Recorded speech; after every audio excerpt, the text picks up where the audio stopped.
In this video, I'm going to talk you through how to choose and register a web hosting provider. Well, the first thing that you need to do is to find a web host that has a good reputation. And to do that, you want to ask around, you want to look on marketing forums and web design forums and that sort of thing. And just simply ask around for recommendations, and people who have used a particular web hosting company and are happy with it will come forward and say, yes, you should go with this particular company.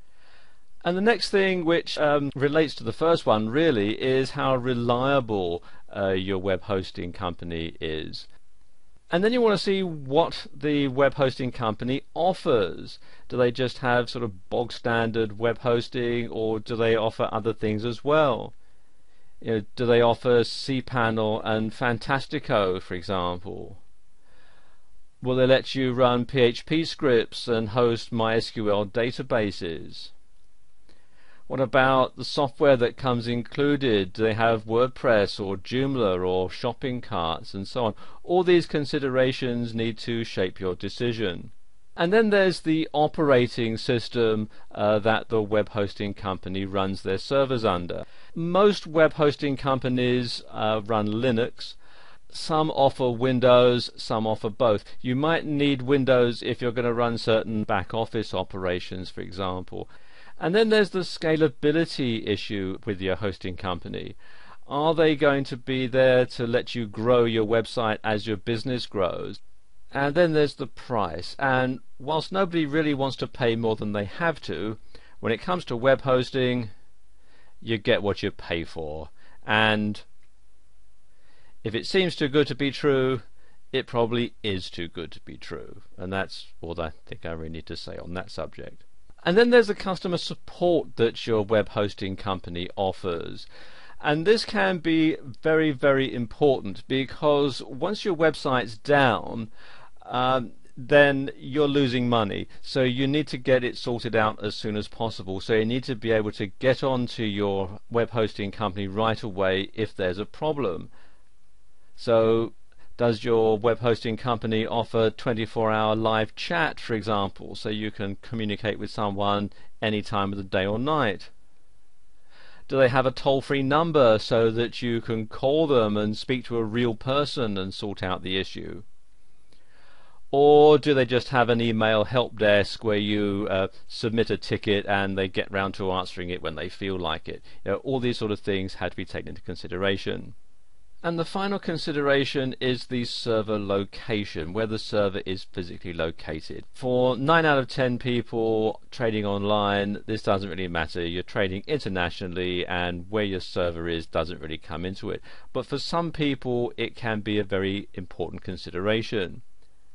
For example, if you run a website for an offline business and most of your customers are local, then it makes sense to have a web server, if not locally in the same town, certainly within the same country, simply because you can then avoid currency fluctuations because the bills will be in your local currency.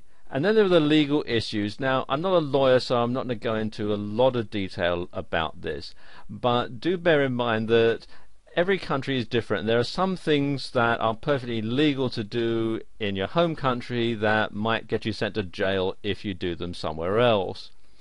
Now, if you have your web hosting in a different country to the one where you live or where your business is based, you need to make sure that your website complies with the laws in both countries. Now, for most people, this isn't an issue at all. But if your website is on what might be considered a contentious subject, for example, you have an online gaming site or an adult website, or you sell products that are regulated like alcohol or pharmaceuticals, or even if you're selling a product that's based on public domain content, copyright laws are different in different countries. So you have to take these into consideration. So if you are in any doubt as to whether the legality of what you're doing in the country where your website is hosted is different from what you are at home, then the best thing to do is to have a web host in your home country, and you could even go so far as to have your domain registration and credit card processing all in your same country as well,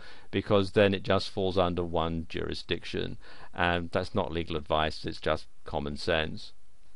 And the final consideration is if you have your own server and you're just renting the rack space, then obviously you want to make sure that the data center isn't all that far away, so that if there is a problem you can get in your car and go down and sort it, or get your engineer to go down and sort it.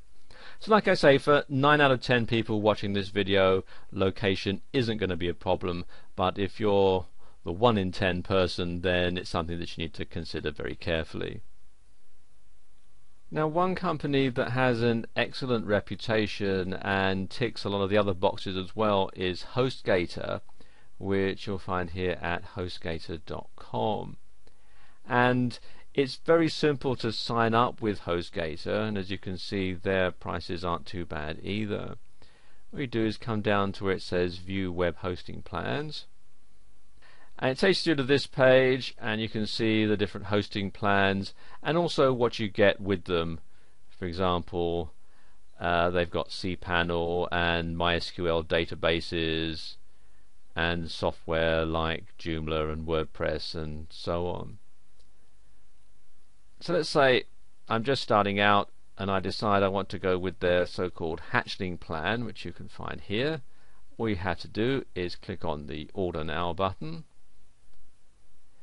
Takes you through to this page where you can either choose a domain name and HostGator will help you register it, or you can enter an existing domain name if you have one already. I already have one that I'm going to use, so I'm just going to enter it here. It's anothercompany.co.uk, and if you have a coupon code, you can enter it here. As you can see, at the time that I'm making this video, they have a special offer going, so it's already been automatically entered in.